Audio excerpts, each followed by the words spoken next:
Phoenix Rising by Michael Anastas.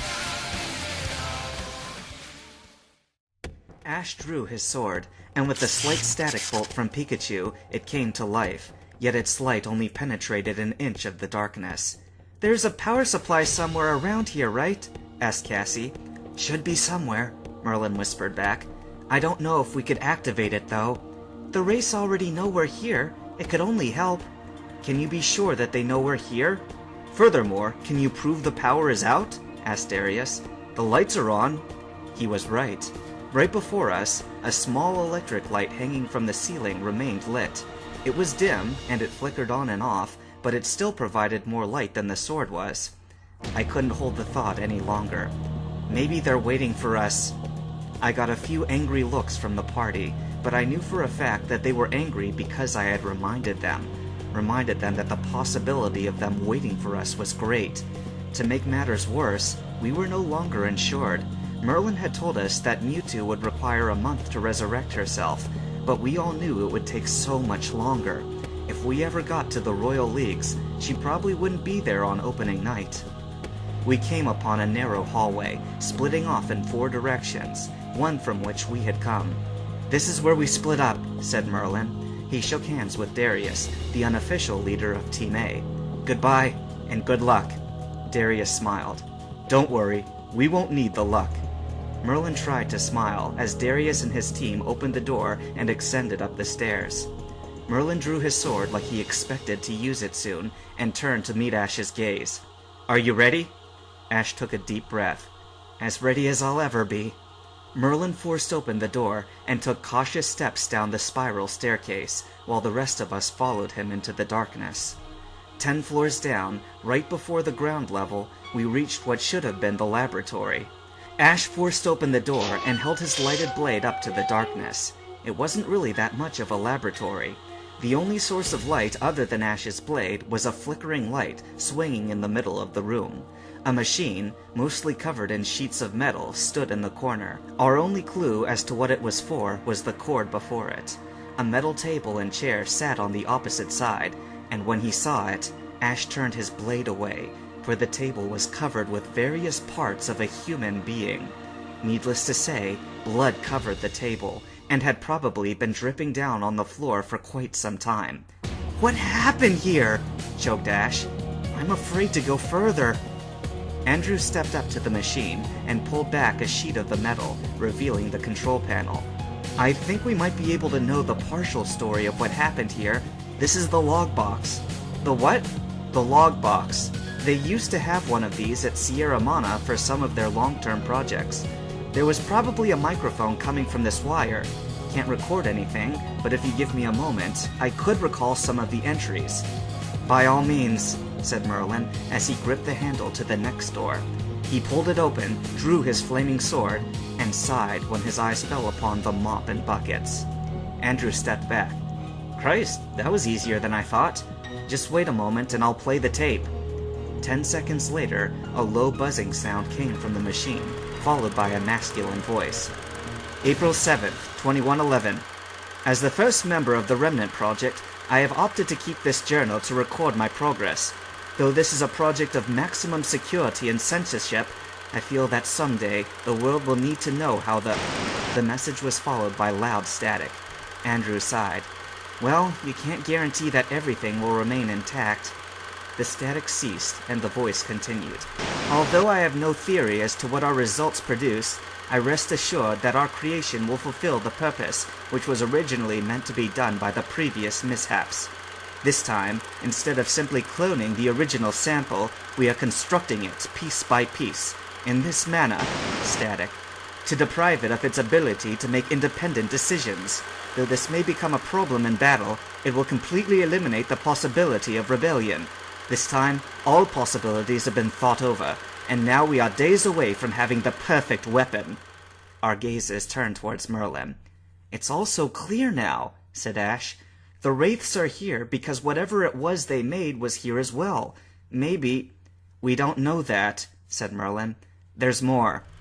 May 15th, 2119. Alas, our creation is complete. But now, with the deaths of Ash Ketchum and Mew 3, he now lacks a purpose. Giovanni has strictly ordered that our project be taken to a halt, but he still remains unaware of the fact that our wonderful creation has grown faster than expected. She is a marvelous creature. No, she is beauteous, whom only the gods could have made. Only the gods could have done such a thing, because I shall admit that I made a few errors in my calculations. This is the purest stroke of luck we have ever had. Despite her disability at making decisions, this handicap seems absent of her existence. This wonderful creature knows no battles which were intended. She is more like myself, a scientist, and wishes simply to learn about myself, not as a creature, but as an individual. She appears to be an exact replica of the Mewtwo fiasco, but since her mind is of purest gold, I have found a new name for her. I believe she should be called Sarangel, short for Sarah Angel. Yes, pray tell she never know any harm. Andrew stopped the recording and slowly turned his gaze back at us. There's only one more recording on here. That's why it didn't take long. Do you want to hear it? Ash looked down at his shoes. He sounded so happy, like he just patched up a hole inside himself. Sarangel, I repeated. I'm afraid to know. Merlin swallowed hard. I'm afraid to know as well, but we probably need to know. Andrew closed his eyes and pushed the button. May 20th, 2119. What have I done? How could I have been so blind to see the fault of Sarangel? Her heart will always be 3 sizes larger, and she is incapable of willingly doing wrong. But that is just the problem. She is just as incapable of doing wrong as she is of right. And me? I am the greatest fool of all, for I never had the heart to tell her I was her master. Oh, that cursed fool! That bastard who wants nothing more than power! How foolish we both were! Him for thinking he could control Sarangel, and me for not believing that he would try. Now my creation. No, my daughter! My own flesh and blood! My 7 years of childhood, and Satan himself has taken her away behind the face of Giovanni! There was silence, yet no static, and soon we could hear the man crying. His last words nailed themselves deep into my brain. Dear God, what would I do to bring my daughter back? Andrew reached out with a trembling hand to stop the recording, but then the final message which he had overlooked played itself. June 12th, 2119. The day the hurricane appeared, I choked. The recording continued. This shall be my final recording, for I can no longer stand to look into my own eyes. What I have done can never be forgiven, and soon I will no longer be human. I said I would do anything to bring my daughter back, and now she stands before me, watching me record my final words. His voice grew quieter as he stepped away from the recorder. Sarah, I know you're worried, and so am I. Just, please, it would hurt you so dearly to know what... You sold it, said a second, more feminine voice. You sold your soul so that you could have mine. Sarah, in all my years, I never would have expected you to say such a thing. But you are correct. I agreed to become a minion.